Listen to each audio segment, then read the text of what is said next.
I am from Palakkad. My dad grew up in North Karnataka. My mom grew up in Kerala. I grew up abroad. I have relatives all over India. It's really bad. So I got really fed up of this.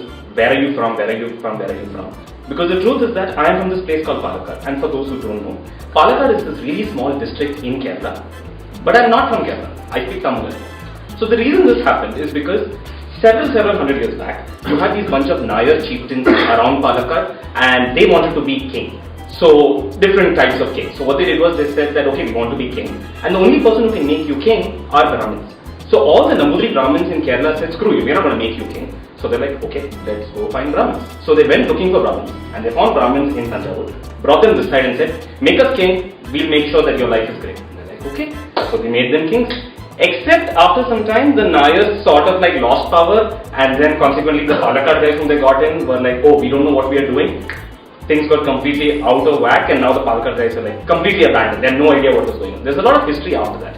So I decided that I wanted to set up an independent Palakkad to answer the question of where are you from? I'm from Palakkad. It's a country. End of story.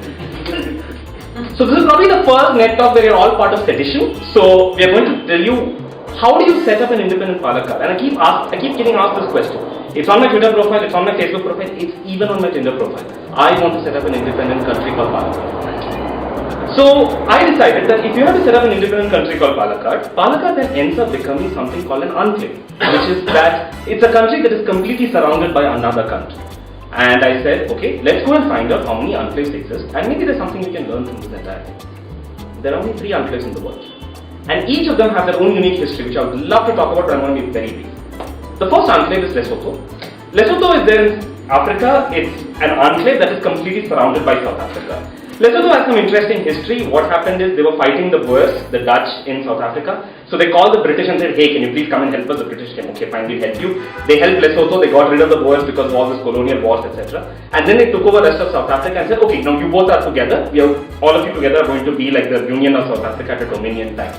Lesotho was like, no, of course not. We called you, but that doesn't mean that we're going to join these guys. Screw you, we're going to be independent. So they kept fighting wars, and finally these other guys nearby in Cape Town and all these were like, screw this shit, you guys go report to British High Commission directly. This continued. South Africa got independence, Lesotho got independence, it became an enclave. Palakkad on the other hand, surprisingly, used to be independent. It used to be independent, it used to be a really small place that was independent, and they got threatened by the Maharaja of Koikul. This guy called Zamorin, it's called the Zamorin. So what they did was they're like, okay, we also need to call help, just like the British. Except they went and called Hyder Ali from Mysore. He came, he conquered Palakkad, conquered this side, took over everything. They had a treaty between him and the British. The British said, okay, this goes part to Madras Presidency. Boom, gone. Palakkad lost it. Lesotho is gone. Second enclave in the world is the country of San Marino. San Marino is this country that is surrounded by Italy. Now San Marino is independent and is able to exist as an enclave because it has a history behind it. San Marino is the country that has, they say, is the oldest constitutional republic. It's the oldest place that has a constitution, republic, etc. A bunch of these things. So there's a lot of history behind it.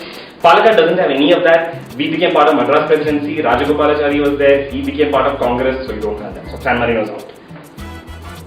There are other things that I read that if for some chance things changed and you had gone the Lesotho way, you had gone the San Marino way, things could have gone 2 ways. San Marino today in Europe is the country that has the highest per capita income, the lowest rate of crime, the lowest unemployment rate. Lesotho on the other hand has a strong movement within Lesotho to join South Africa. To say screw this, we're going to join South Africa, we can't take this anymore. And as a result, I said okay, let me look at the third enclave, and that's the last part of my talk. The third enclave that I'm going to talk about is the Vatican City. The Vatican City is a very interesting history.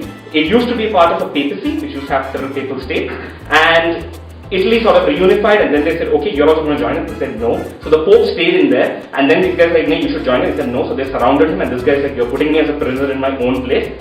Finally, Mussolini came, he made a treaty with him, and boom, it's done.